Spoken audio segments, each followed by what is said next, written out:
You ever look at your phone, see a notification, and just sigh? Not because it's bad news, not because it's urgent, just because it exists. Like, oh, great, another thing that wants something from me. If that's you, if even a harmless ping feels like someone poking your already overcooked brain with a stick, then this video isn't just for you. It is you. This isn't a pep talk. This isn't one of those 5 productivity hacks to conquer your morning things.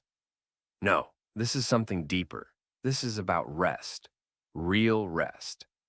The kind of rest that doesn't just help you survive the week, it helps you remember who the hell you are. And I know, rest in this economy, in this schedule, in this world where every second you're not hustling feels like you're falling behind. Yeah, that's exactly why we need to talk about it. Because burnout has become so normal, we treat it like background noise. We're all out here trading sleep for productivity like it's some Wall Street deal. We say things like, I'll rest when I'm dead, and laugh like that's not the most tragic punchline ever written. But here's a wild thought. What if resting is the real flex? What if taking care of yourself, not just the surface level kind, but the soul deep nervous system reset kind, isn't weakness? It's wisdom? Let me tell you a story. It's short, but it hit me hard.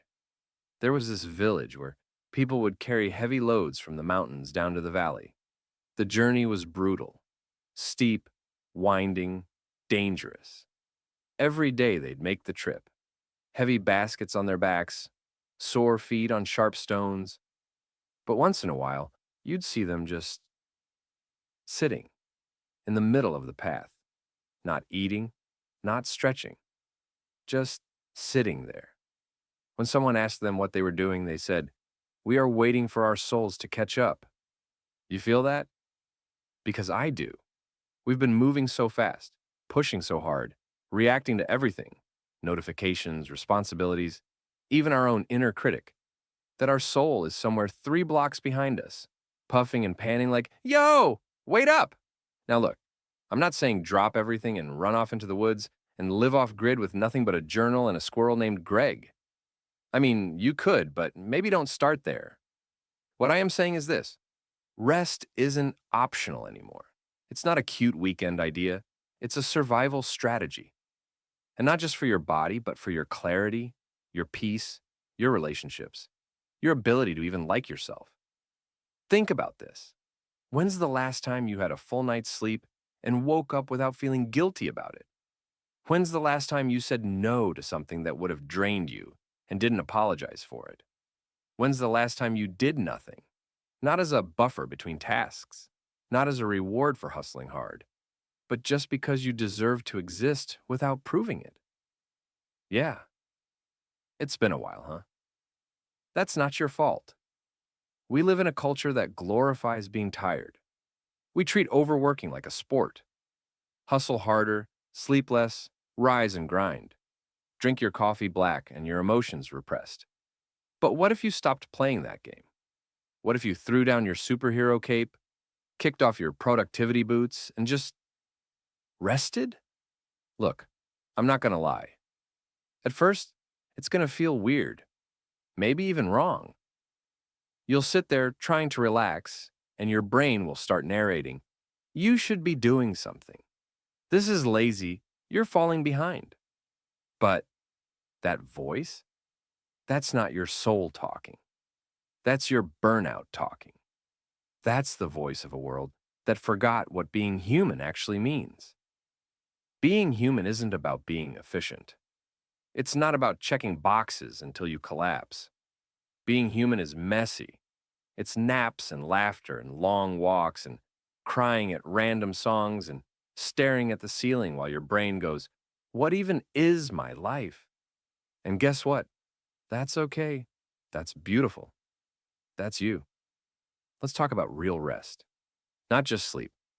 Sleep is important, yes. But real rest goes deeper. Real rest is emotional, mental, spiritual. It's saying, I deserve to exist even when I'm not producing. It's catching yourself spiraling and choosing silence over scrolling. It's not needing a reason to say, no thanks, I'm resting. It's choosing peace even when anxiety is screaming at you to stay busy. You don't have to be broken to justify rest. You don't need a crisis. You don't need permission. You don't need a therapist to diagnose you with chronic people-pleasing fatigue before you let yourself take a breath. You just need to believe, truly believe, that your value isn't measured in effort. Let me tell you a story, a real one, about a guy I know. Let's call him Marcus. Marcus was one of those people who made busy look like a personality trait. Corporate guy, clean shirts, tighter deadlines, laptop always open, notifications always popping, emails with timestamps that make you squint and go, "Why was this sent at 3:47 a.m.?" The man answered Slack messages faster than most people answer texts from their moms. He'd take work calls on date nights. He'd reply to emails while brushing his teeth. He even once joined a Zoom meeting from the bathroom stall at a wedding, and not even his wedding. You get the picture. Hustle culture had Marcus in a chokehold, and he wore it like a badge of honor. Thought rest was something for people who didn't want it bad enough. Thought burnout was just a myth invented by people who couldn't handle the grind. But here's what no one tells you. Burnout doesn't show up with sirens. It doesn't knock down your door. It sneaks in, quietly, softly. One missed call from your mom. One skipped lunch. One sigh that lasts just a little too long. And then another, and then another. For Marcus, it started with little slips. He forgot his mom's birthday, just slipped his mind. He realized it 3 days later and felt this cold, sinking shame. But instead of dealing with it, he buried it under more work. Then came the toothpaste fight, not a metaphor. His partner brought home the wrong toothpaste, peppermint paste instead of mint gel. And Marcus snapped like it was a personal attack on his whole existence. He said things he didn't mean, made it weird, over toothpaste. And then one evening it happened. He was watching TV, not even really watching, just something to fill the silence. Then a dog food commercial came on. One of those tear-jerker ads with a rescue dog finding a forever home. And Marcus broke. Tears. Ugly ones. Like years of bottled-up exhaustion came out all at once, in the shape of a sobbing corporate man watching a golden retriever get adopted. That was the moment. Not a breakdown exactly, more like a quiet unraveling. His body, his mind, his soul, all of it waving a white flag. And right on cue, he got sick. Not serious, but enough. A stress-related thing that forced him to stop. Doctor said, "You need to rest." For a full week, no work, no screens, no nonsense. Marcus tried to argue. He said what we all say, "I can't afford to slow down." But his body had already made the decision for him. So he did something radical. He stopped. He sat on his balcony. The same balcony he'd ignored for years, because he was always too busy. And for the first time in what felt like forever, he just listened to nothing, to the wind, to the birds. One bird in particular kept hopping back every day. He named it Kevin. They had a vibe, and something started to shift. He noticed how different the sky looked when you weren't staring at it through a deadline. He remembered what silence sounded like, what he sounded like. The thoughts that came up weren't urgent, they were honest, like, when did I get so far from myself? He wasn't meditating, he wasn't journaling, he was just being. And that was the medicine. By the end of the week, he wasn't fixed, but he wasn't broken either. He was returning to himself. Not the high-performance, inbox zero version. The real one. The one that laughed more, slept more, breathed better. When he went back to work, people noticed. Noticed his shoulders weren't up around his ears. Noticed he listened more, smiled more. And when someone asked him what changed, he said this thing that stuck with me like duct tape to your soul. Rest didn't slow me down. It brought me back. Let that land for a second. Because maybe that's what you need too. Not another caffeine hack. Not another productivity app. Maybe you don't need to level up. Maybe you need to lie down. Maybe your comeback doesn't start with a grind. Maybe it starts with a nap or a walk.